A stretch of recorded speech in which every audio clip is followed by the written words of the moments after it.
Halo semuanya, bertemu lagi dengan saya, Erwanda Trio Bintan Sabri, dalam mata kuliah, Pengelolaan Satwa Liar. Dalam pertemuan kali ini, kita akan membahas tentang inventarisasi satwa liar. Pernahkah Anda berpikir, bagaimana para peneliti mengetahui bahwa seekor harimau, gajah, atau orangutan masih hidup di suatu kawasan hutan, padahal satwa tersebut sangat jarang terlihat secara langsung? Jawabannya bukan berdasarkan perkiraan, tetapi melalui kegiatan inventarisasi satwa liar. Pada pertemuan ini kita akan mempelajari konsep dasar inventarisasi satwa liar, mengapa kegiatan ini sangat penting dalam pengelolaan dan konservasi, serta berbagai metode yang dapat digunakan untuk memperoleh data di lapangan. Inventarisasi satwa liar merupakan suatu kegiatan yang dilakukan secara sistematis untuk mengumpulkan, mencatat, mengolah, dan menganalisis informasi mengenai satwa liar pada suatu wilayah. Informasi yang dikumpulkan tidak hanya berupa jenis satwa yang ditemukan, tetapi juga jumlah individu, persebaran, kondisi populasi, hingga karakteristik habitatnya. Dengan kata lain, inventarisasi menjadi langkah awal untuk memahami kondisi suatu populasi satwa sebelum dilakukan pengelolaan maupun tindakan konservasi. Mengapa inventarisasi perlu dilakukan? Tujuan utamanya adalah memperoleh informasi yang akurat mengenai keberadaan satwa liar.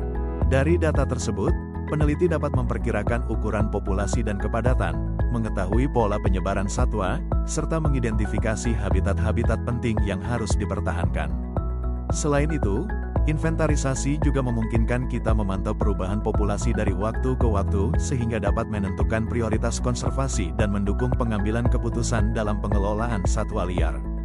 Secara umum, metode inventarisasi satwa liar dapat dikelompokkan menjadi 3 kategori, yaitu metode langsung, metode tidak langsung, dan metode berbasis teknologi.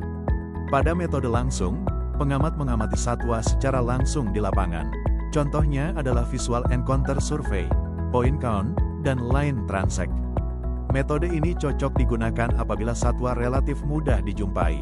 Metode tidak langsung dilakukan melalui tanda-tanda keberadaan satwa, seperti jejak kaki, kotoran, sarang, liang, bekas makan, maupun suara.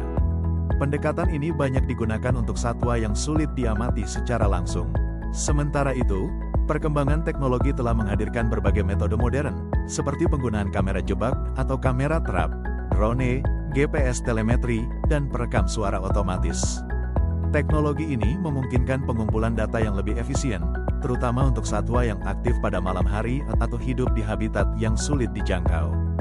Pada praktiknya, inventarisasi satwa liar dapat dilakukan dengan berbagai pendekatan, tergantung pada karakteristik satwa dan tujuan survei. Tidak semua satwa dapat diamati secara langsung, sehingga peneliti perlu memilih metode yang paling sesuai. Sebagai contoh, pada gambar pertama terlihat seorang peneliti melakukan pengamatan burung menggunakan binokuler. Metode ini termasuk pengamatan langsung dan umum digunakan untuk inventarisasi burung maupun satwa yang mudah terlihat di habitatnya. Gambar kedua menunjukkan pemasangan kamera trap atau kamera jebak.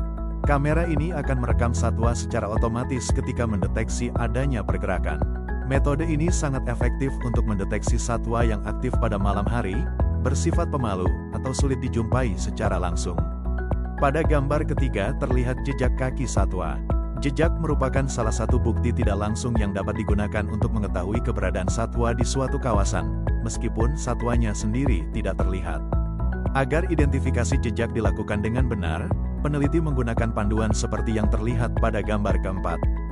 Panduan ini membantu membedakan jejak antar spesies berdasarkan bentuk, ukuran, dan pola telapak kaki sehingga hasil inventarisasi menjadi lebih akurat.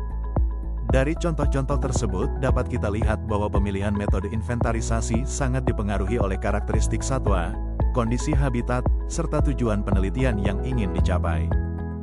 Sekian materi kita pada hari ini, sampai jumpa lagi pada materi-materi selanjutnya.